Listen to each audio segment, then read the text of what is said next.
Preparing for an EV charging industry interview. You've reached Candy Mentor, and this video is for you. We'll walk through 20 key questions you're likely to face. For each question, you'll see a sample answer, followed by the key points to cover. Subscribe, like, and share, and drop a topic request in the comments. Question 1. What is the difference between AC charging and DC fast charging? AC charging sends alternating current to the vehicle, and the onboard charger converts it to DC for the battery. DC fast charging performs that conversion in the charger and feeds DC directly to the pack.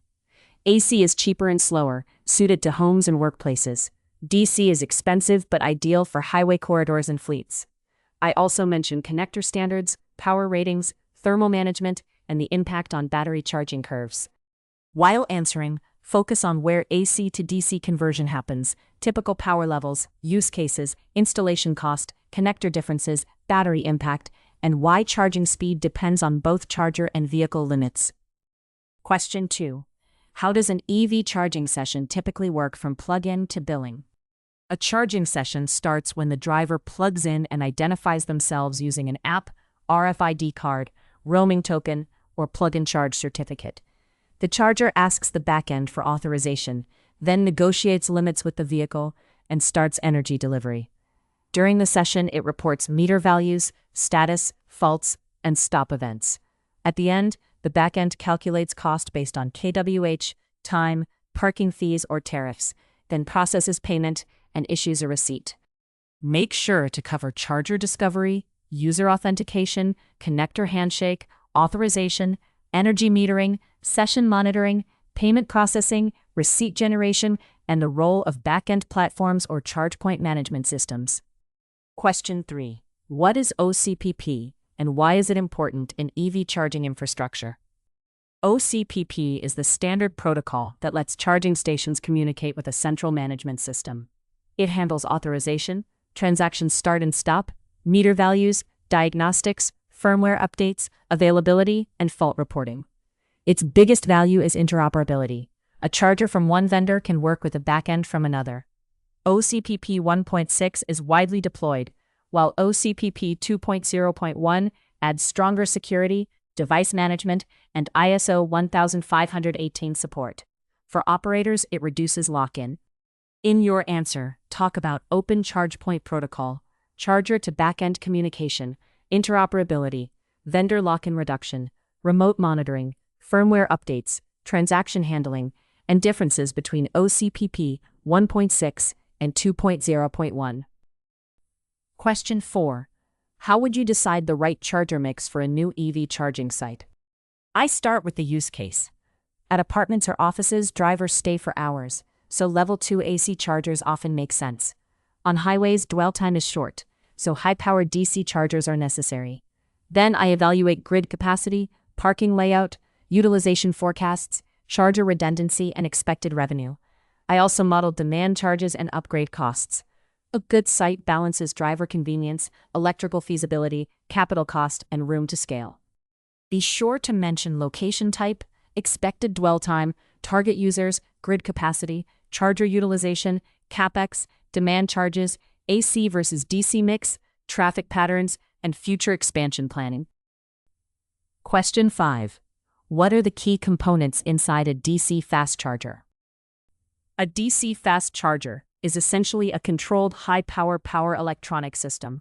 It includes AC input protection, rectifier and power modules, DC contactors, insulation monitoring, metering, a charge controller, communication hardware, and a human interface. High-power units also need liquid or forced air cooling, especially for cables and modules. The controller communicates with the vehicle and backend, manages limits, and trips safely during faults. Reliability depends heavily on thermal design and modular serviceability. While answering, cover power modules, rectifiers, control unit, communication module, cooling system, protection devices, metering, connector cables, display, payment interfaces, and safety mechanisms like insulation monitoring and emergency stop. Question 6. How do charging standards like CCS, CHAdeMO, Type 2, and NACS differ? Type 2 is common for AC charging in Europe. CCS combines AC pins with DC fast charging pins and is widely used in Europe and North America. CHAdeMO was an early DC standard, especially in Japan, but its market share is declining. NACS, originally Tesla's connector, is gaining strong North American adoption. The key differences are connector geometry, supported power, communication, and regional ecosystem. Operators often deploy multi-standard chargers to support legacy vehicles during transitions. Make sure to cover regional adoption, AC versus DC support, connector design, communication methods, vehicle compatibility, market trends, and how charging networks handle multi-standard support during transition periods. Question 7. What factors affect EV charging speed in the real world? Charging speed is limited by the weakest link between charger, vehicle, battery, and grid. A 350 kilowatt charger does not guarantee 350 kilowatts if the car can accept only 150 kilowatts. Speed also drops as state of charge rises because the battery management system protects cell health. Cold batteries charge slower unless preconditioned. Shared power cabinets, cable temperature, grid limits, and charger derating can also reduce output. Peak speed matters less than the full charging curve. In your answer, talk about charger power rating, vehicle maximum acceptance rate, state of charge, battery temperature, charging curve, cable limits, shared power cabinets, grid constraints, and software throttling. Question 8. How would you implement smart charging for a fleet depot? For a fleet depot, smart charging should optimize around departure time, required energy, grid limit, and electricity price. I would collect vehicle schedule, current state of charge, battery capacity, charger availability, and tariff data. The system then allocates power dynamically, prioritizing vehicles that leave soon or are below target. It avoids demand spikes by smoothing load across the night. I would include overrides, fault handling, and a fallback safe mode if back-end connectivity fails. Be sure to mention vehicle schedules, required departure state of charge, grid connection limits, load balancing, electricity tariffs, demand charge reduction, charger prioritization, back-end algorithms, and operational fail-safes. Question 9. What is load balancing in EV charging, and why is it important? Load balancing distributes available electrical capacity across multiple chargers without exceeding the site's limit. In static balancing, each charger gets a fixed allocation. In dynamic balancing, power changes in real time based on active sessions, vehicle demand, building load, or grid constraints. It is important because transformer and service upgrades are expensive. Done well, it lets operators install more ports, protect electrical equipment, and maintain acceptable charging times for users. While answering, focus on static versus dynamic load balancing, site electrical capacity, simultaneous charging, breaker protection, user experience, back-end coordination, and how it reduces infrastructure upgrade costs. Question 10. How do demand charges affect the economics of DC fast charging? Demand charges bill a site based on its highest power draw, usually in kW, not just energy consumed in kWh. A DC fast charger can create a high peak even if utilization is low, making the cost per session unattractive. That is why operators model load profiles, not only energy price. Mitigation options include smart power sharing, battery storage, staggered sessions, tariff selection, and right-sized chargers. Economics improve when utilization becomes predictable. Make sure to cover peak kW billing, low utilization risk, cost modeling, charger sizing, battery storage, solar integration, load management, tariff negotiation, and why energy price alone is misleading. Question 11. What safety features are required in EV charging systems? EV chargers must handle high voltage and high currents safely in public environments. Key protections include proper grounding, overcurrent devices, residual current detection, insulation monitoring, surge protection, emergency stop, and contactor control. Connectors should lock during charging and include temperature sensing to prevent overheating. DC chargers also monitor isolation between high voltage lines and ground. A safe design fails closed or stops energy delivery quickly, logs the fault, and prevents automatic restart when human inspection is needed. In your answer, talk about grounding, residual current detection, overcurrent protection, insulation monitoring, emergency stop, connector locking, temperature sensors, arc prevention, isolation, standards compliance, and safe fault handling. Question 12. How would you troubleshoot a charger that frequently goes offline? I would separate communication failure from hardware failure first. I would check OCPP heartbeat gaps, modem signal strength, SIM status, router logs, DNS, firewall rules, and backend uptime. Then I would inspect charger logs for power module faults, overheating, contactor errors, or firmware crashes. Site factors like poor cellular coverage, voltage dips, water ingress, and unstable earthing matter too. The best approach is trend analysis across timestamps, not one-off resets. Be sure to mention network diagnostics, power quality, firmware logs, OCPP heartbeat, SIM or Ethernet issues, backend availability, charger faults, environmental conditions, and a structured root cause analysis approach. Question 13. What is plug-in charge, and how does ISO 15118 enable it? Plug and charge lets a driver plug in without opening an app or tapping a card. ISO 15118 enables this by allowing secure communication between the vehicle and charger using digital certificates. The charger verifies the contract certificate, the backend authorizes the account, and billing happens automatically. The user experience is excellent, but the ecosystem is complex because it depends on PKI, certificate provisioning, roaming agreements, and support across vehicle, charger, and backend. While answering, cover automatic vehicle authentication, digital certificates, vehicle-to-charger communication, public key infrastructure, payment association, user convenience, security benefits, and implementation complexity. Question 14. How do EV charging networks handle roaming between different operators? Roaming allows a driver from one charging network to use chargers operated by another. Typically, networks exchange location, tariff, authorization, and session data through protocols like OCPI or via roaming hubs.